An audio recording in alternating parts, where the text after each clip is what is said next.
Coming back to India after living abroad can mess with your head. Not because India changed, because you changed.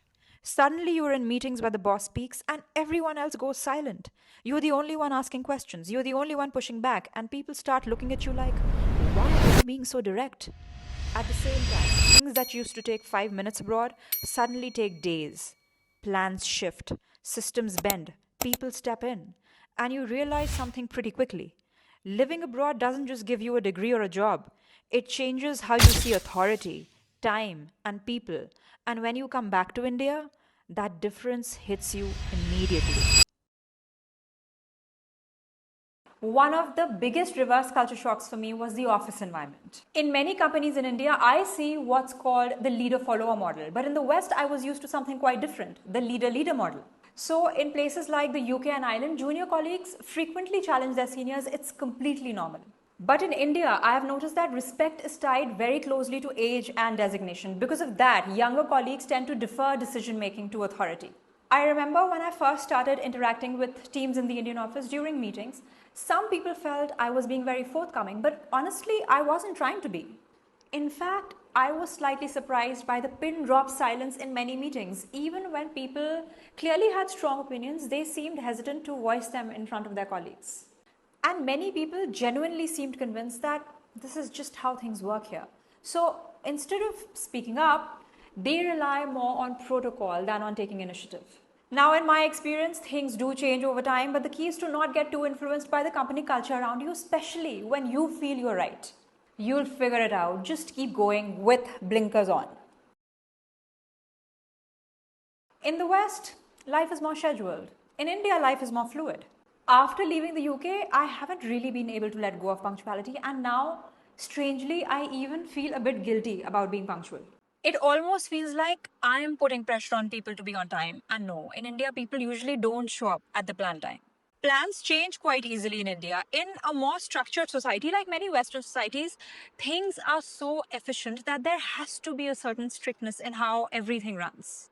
And that mindset slowly permeates into every area. Sometimes it can feel a bit too measured. But in a more chaotic country like India, you simply cannot rely on efficiency in the same way. You need people to help you. Things may take longer, but relationships take priority. Your idea of patience will definitely be redefined when you move back. I have to admit, when I was living abroad, I was definitely ticking more boxes in terms of the things I needed to get done. In India, I have definitely loosened my grip, but interestingly, I feel more satisfied. So, in the end, it really comes down to one question: what pace actually leads to a fulfilled life? To each their own. Abroad, you live more as an individual. In India, you live within a community. And yes, independence and freedom are great, but too much individualism can lead to a more isolated lifestyle. And interestingly, that feeling becomes even more noticeable when you come back to India and start living within a community again. Suddenly, that contrast is very clear because most people around you are not living that isolated lifestyle. One of the best things about living in India, close to home, in a more collective setting, is the help you get when you're sick. There's something really sad about having to nurse yourself completely alone during an illness.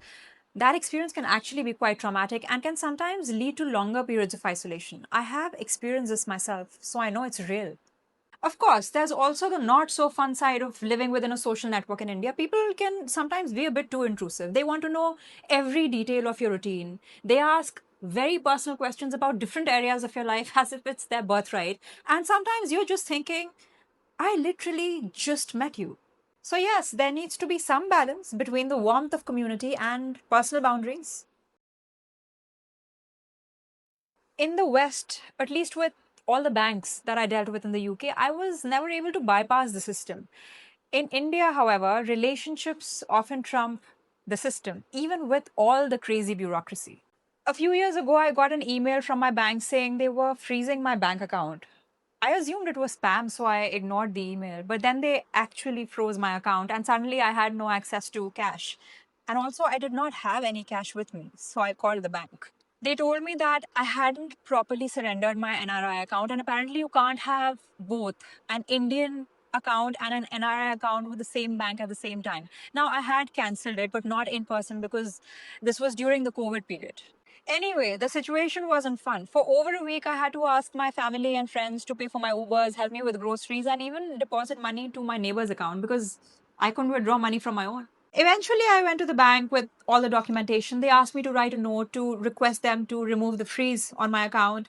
And to their credit, they did expedite the process out of sympathy. They also connected me with a Forex guy who literally came to my flat and exchanged some Nepalese currency I had with Indian rupees. It was only 1250 rupees, but I genuinely needed that cash that very day. So, yes, I was extremely grateful. Looking back now, the whole situation feels quite hilarious. But it made me realize something important. Human networks often solve problems faster than official systems. When I had just moved to India, this used to frustrate me. But over time, I have started to see it as a strangely efficient system. Abroad, it's not very common for people to walk into regular grocery stores or shops, buy something, and then not pay immediately. In India, however, a delay in payment is often acceptable and understood.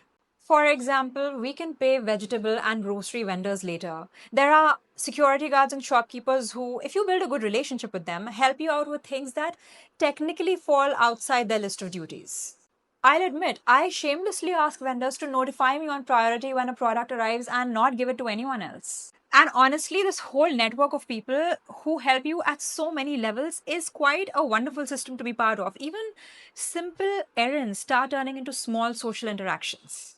And I've noticed that senior citizens, especially, seem to enjoy this kind of community living. Right now, I actually aspire to be as relaxed as they are in the way they interact with the community. But I feel there is something in many of us that just doesn't allow us to slow down or even be fully present in what we are doing. Oh well. Thank you very much for watching my video till the end. I'll see you in the next one.